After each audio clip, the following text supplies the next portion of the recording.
Okay, now we're going to talk about more adventurous methods and more modern as well. And so piecewise polynomials generalize the idea of piecewise constants.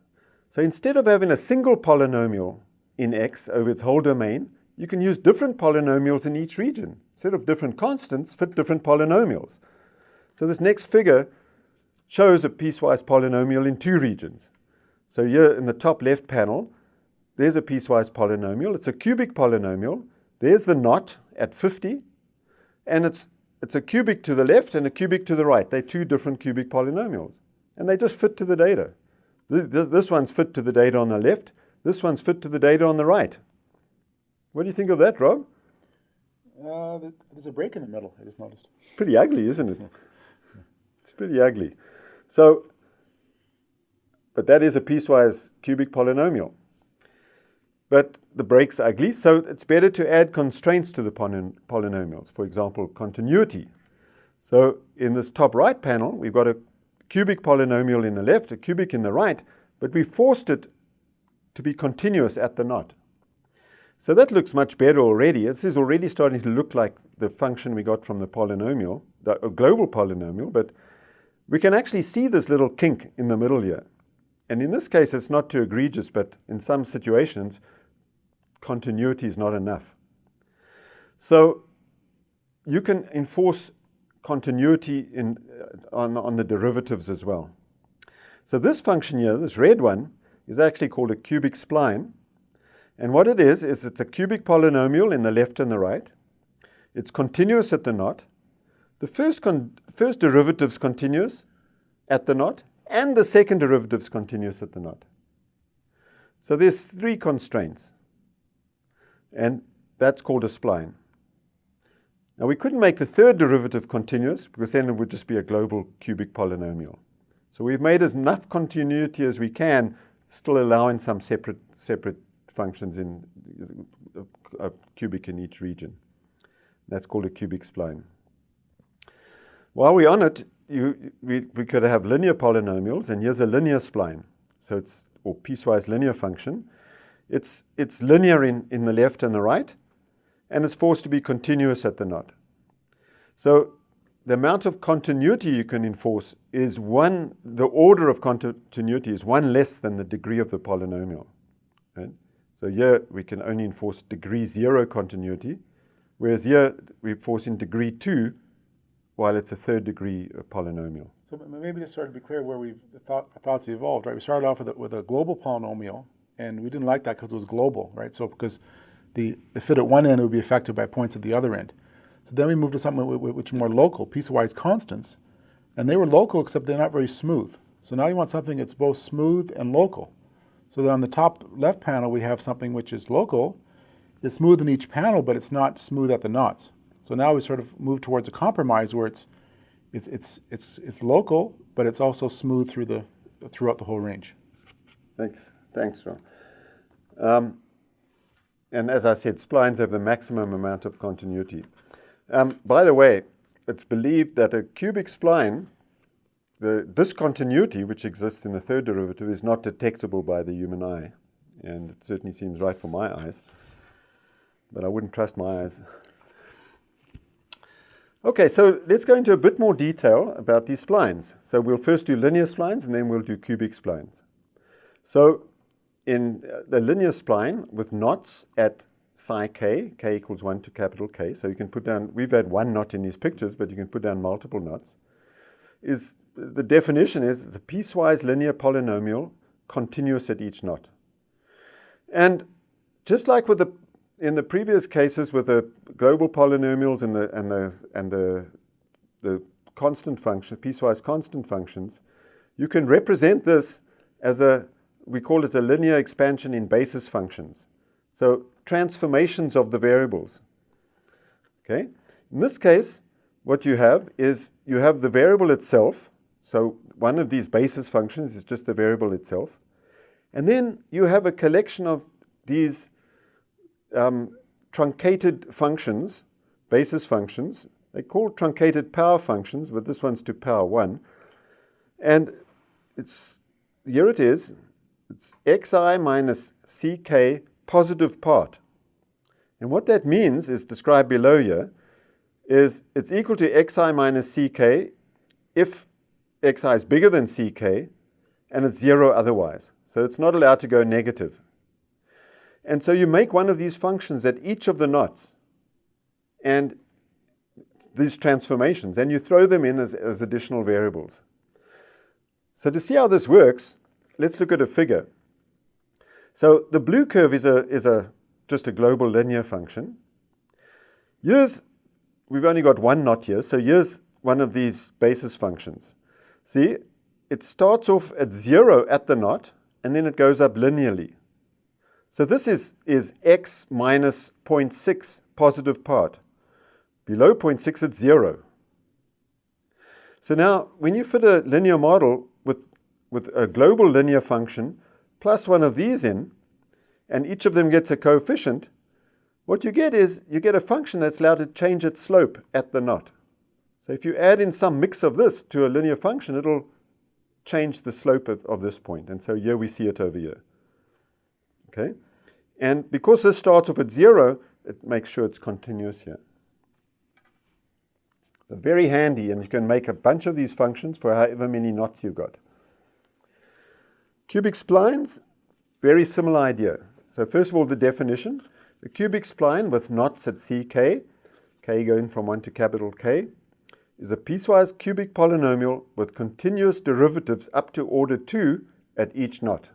So that's the definition of a cubic spline. Again, you can represent this as a basis expansion in the original variables. In this case, you need x squared and x cubed, so a basis for cubic polynomials. Of course, the constant's always in the model. Okay. And then you have similar truncated power functions, but now they're raised to the power 3, one at each knot, where this guy is defined to be xi minus ck cubed if xi is bigger than ck and 0 otherwise.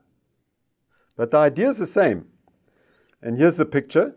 So now here's the little basis function, this truncated power basis function, and it's a little cubic polynomial that's 0 at the knot. In this figure over here, here's the global cubic polynomial, the blue one, and here's added in some a linear combination of this orange guy, and that'll change the cubic part of the function in this region. And a bit of a detail, this basis function, if you check it out for yourself, you'll find out that it's 0 at the knot. It's also got 0 first derivative and 0 second derivative at the knot. So when you add it in here, you don't change those derivatives of the function. And so it has the required continuity of a cubic spline. It's a really handy representation.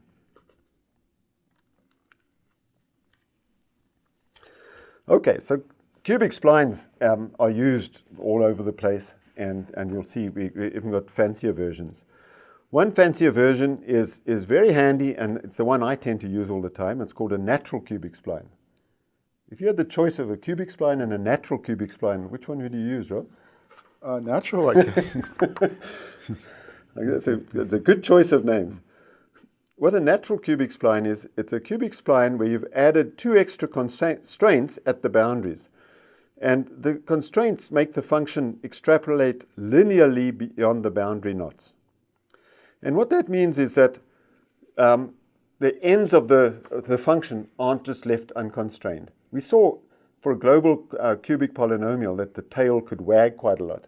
Well, we're not going to let that happen here because we're going to make the function go off linearly beyond the range of the data. Okay? And so what that does is it adds 4 constraints, 2 on each end, and that frees up 4 parameters. So for the same number of degrees of freedom or parameters in your model, you can put extra knots in the middle and get more flexibility. So in this figure, we've got a cubic spline and a natural cubic spline. Now, in the fitted function, you don't see much difference. You see the cubic spline's a bit more wiggly at this end over here. The standard errors you see are much wider in places for the cubic spline, especially at the boundary, which is where the effect of the natural spline is taking place. And the standard errors for the natural spline are better there. I'm actually working on something called organic cubic splines, which will be even better. But I can't give you details yet. But that one should catch on, I think. Especially here in California. Especially in California. Very good. Okay, fitting splines in R is easy.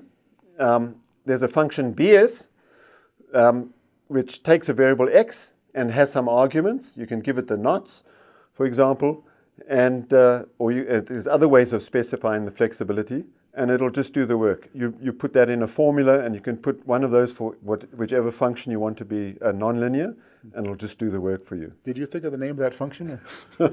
I can see you don't like the name. No, don't get rude, Rob. And that's for cubic splines, and for natural splines, NS. And here we see a function of age. Here's a natural cubic spline. You can see it's got 3 knots, interior knots, and it's a function of age, and gives you a very nice fit. Standard errors are included. Here it's done for the logistic regression at the same time. Okay, and for this you need to use the package splines. Okay, so there's some details, and one is knot placement, as in knot placement. So one strategy is to decide on the total number of knots, say capital K, and then given that number, just to place the knots at appropriate quantiles of the observed variable x. Okay, so just to spread them out sort of uniformly, having roughly the same amount of data in each of the regions created by the knots. And when you do that, that results in a certain number of parameters. So a cubic spline with k knots turns out it's got k plus 4 parameters, or we call them degrees of freedom. And as I mentioned before, if you use a natural spline with k knots, it only has k degrees of freedom, because you get back 2 degrees of freedom for the 2 constraints on each of the boundaries. And so in this figure over here, we've gone a little extreme. We show a comparison of a degree 14 polynomial and a natural cubic spline. And the natural cubic spline will have also 14 knots. Turns out there's 15 degrees of freedom, because the constant, we're not counting the constants in these specifications over here. And so here we see them. The natural cubic spline is much smoother than the very wiggly polynomial. Okay, and you can see the tail of this polynomial going crazy. So generally, I think the takeaway message is, although polynomials are easy to think of, splines are much better behaved and more local, and so they're the way to go, and since they're so easy to work with.